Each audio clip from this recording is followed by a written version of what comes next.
আল্লাহ রসুল আমরা শুনেছি হযরত হাসান হুসাইন রাদিয়াল্লাহু তাআলা আনহু বলে বাপজি যে রাসূলুল্লাহর দুজন নাতি ছিলেন। আমার বিশ্বনবী হাসান হুসাইনের ব্যাপারে নবী শুধু এতটুকু কথা বলেছিলেন, ওগো সাহাবায়ে কেরাম, আমার এই হাসান হুসাইনকে যারা আঘাত দিল, যারা ব্যথা দিল, স্বয়ং তারা আমাকে ব্যথা দিল। আর যারা হুসাইনকে হাসানকে মহব্বত করলো, তারা স্বয়ং নবীকে মহব্বত করলো। বলুন আলহামদুলিল্লাহ। হযরত ওমরের কানে বাপ যে কথাটা পৌঁছাল ছিল, হযরত ওমর আমার বিশ্ব নবীর বাপ যে আপনার দরবার বসে থাকতে নবীর প্রতিটা কথার উপর আমল করতে। আল্লাহ রসুল বহুবার ওমরকে বলতেন, ওমর তুমি আমার মাহফিলে বসে থাকলে আমি সব সাহাবার দিকে তাকাই, আমি তোমার দিকেও তাকাই। এই ওমর তুমি আমল করে তুমি আমার দিকে চেয়ে চেয়ে কাঁদো কেন? হযরত ওমর তিনি কাঁদতেন আর বলতেন, ওগো আল্লাহ রসুল আমি এই চোখ দিয়ে আমি আপনাকে প্রথমে চিনতে পেরেছিলাম না। ওগো রসুল আপনার উপর ঈমান আনার পরে নবী আমি শুধু চিন্তা করি এত বড় দাবি নবীকে আমি কেন আগে চিনতে পেরেছিলাম না। হযরত ওমর কাঁদতেন। তা আমি বলছিলাম ভাই যে রসুলের সাহাবারা নবীর প্রতিটা কথার উপর আমল করে তারা দামি জায়গায় পৌঁছাচ্ছিলেন। কেতাবে এসেছে ওমরের ছেলে বাপ যে কয়েকটা ছিল, তার মধ্যে থেকে বাবা একটা ওমরের বেটার নাম ছিল আব্দুল্লাহ। অনেকেই নাম শুনেছে। এই ওমরের বেটা আব্দুল্লাহ আর আলী রাদিয়াল্লাহু তাআলা আনহুর বাপ যে আপনার কলিজার টুকরা হুসাইন, মসজিদে নববীতে বাপ দিয়ে একটা মাদ্রাসা নবী বানিয়েছিলেন। হিজরত করে যাওয়ার পরে মদিনার সর্বপ্রথম সে মাদ্রাসাটার নাম ছিল আসহাবে সুফা। তো ওই মাদ্রাসায় হুসাইন আর উমারের ছেলে আব্দুল্লাহ এরা দুজনাই বাপজি সেখানে পড়াশোনা করছিল। হযরত ওমর ফারুক রাদিয়াল্লাহু তাআলা আনহু তিনি আপনার বাড়িতে আপনার ছিলেন। কেতাবে লিখেছে হযরত ওমর এত নবীর সুন্নাতকে মানতে। হযরতে ওমরের ছেলে আব্দুল্লাহর হাতে ধাক্কা লেগে হুসাইনের কাছ থেকে বাপজি তার হাত থেকে একটা কলম পড়ে যায়। হযরত হুসাইন ডাক দিয়ে বললেন, ভাই আব্দুল্লাহ আমার কলমটা তুমি উঠিয়ে দাও। আব্দুল্লাহ একটু মেজাজ নিয়ে বলেছিল, এই হুসাইন আমি কলম তুলে দিব না, না তুললে কিছু করার আছে? হযরত হুসাইন বললেন, তোকে তুলে দেওয়া লাগবে কলম খালা। বলে আমি উঠাবো না। যখন এই কথা বলল সাথে হাতে হুসাইন রাগ করে বললেন, এই গোলামের বেটা গোলাম। হযরত হুসাইন আব্দুল্লাহকে গোলাম বললেন এবং তার সাথে হাতে তার আব্বাকেও গোলাম বলেছে। এই গোলামের বেটা গোলাম, আমার কলমটা তুই উঠিয়ে দে। আব্দুল্লাহ চরম বাপজির আঘান্বিত, কারণ আব্দুল্লাহ জানতেন যে আমার আব্বার সামনে মক্কার ছোট বড় কোনো মানুষ সামনে হা করে কথা বলতে পারতো না। কেন? নবীজি বলেছেন ওমরের দুই হাতে এক নয় দুই নয় 50টা বাপজি যুবকের শক্তি একাই ওমরের দুই হাতে দিয়েছিলেন আল্লাহ। বলুন আলহামদুলিল্লাহ। এত শক্তি দিয়েছিলেন ওমরকে। তাই ওমরের শক্তির ব্যাপারে আব্দুল্লাহ জানতো। আব্দুল্লাহ বলেছিল, ভাই তুমি আমাকে গালি দিয়েছো, আমার আব্বাকেও গালি দিয়েছো। বলে হ্যাঁ, তোর আব্বাকে গোলামের বেটা গোলাম বলেছি, তোকেও বলেছি। বলে দাঁড়াও, এর পরিণাম কি হবে তা কিছুক্ষণ পরে তুমি টের পাবা। হযরত ওমর বাড়িতে বসাও। ওমরের ছোট ছেলে আব্দুল্লাহ গিয়ে বলে, আব্বা শুধু আমাকে গালি দিয়েছে তা নয়, আপনাকে শুধু গালি দিয়েছে। বলে কে? বলে গালি দিয়েছে হুসাইন আলীর বেটা রাদিয়াল্লাহু তাআলা আনহুর। সঙ্গে সঙ্গে ওমর বললেন, তোমাকে গালি দিয়েছে প্রমাণ করতে পারবো? বলে হ্যাঁ।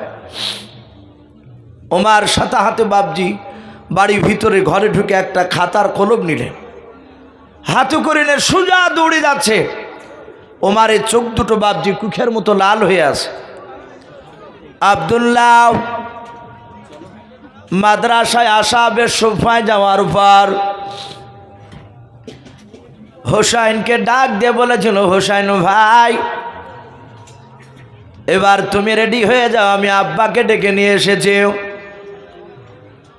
হযরত ওমর কাছে যাওয়ার পর বলেছিলেন, গো হোসাইন, আমি শুনলাম তুমি নাকি আমার বেটাকে গোলাম বলেছ, আমাকে গোলামের বেটা গোলাম বলেছ। আমার বাপ বেটা দুজনে কি তুমি গালি দিয়েছ নাকি হোসাইন? যারা ইমানদার হয়, আল্লাহওয়ালা হয়, তারা বাবা পৃথিবীর বাপ যে কোনো শক্তিকে ভয় পায় না। জোরে বলুন সুবহানাল্লাহ। আপনারা অনেকেই বাপজি জানেন, আজ প্রায় 2 মাস বাপজি পার হতে চলল। ফিলিস্তিনের কিছু মুসলমানকে বাপজি এক শ্রেণীর ইহুদি কুত্তার বাচ্চারাও, যারা আমরা সকলেই জানি বাপজি ইসরায়েল বলে বাপজি পরিচিত, ওরা ভেবেছিল আমরা এদেরকে ফুৎকার করে বাপজি দুনিয়া থেকে তাদেরকে ধুলার সাথে বাপজি মিশে দেব। কিন্তু বাবা 2 মাস পার হতে চললো রে বাবা, আমার আল্লাহ বলেছেন ইমানদার যারা হবে তারা পৃথিবীর কোনো বেঈমানকে বাপজি ভয় পায় না। সঙ্গে সঙ্গে বাবা আল্লাহ এত গায়বী মদত দান করেছেন বাবা, বেঈমানেরা এখন লেজ গুটে বাপজি পালাতে শুরু করেছে। বলুন সুবহানাল্লাহ।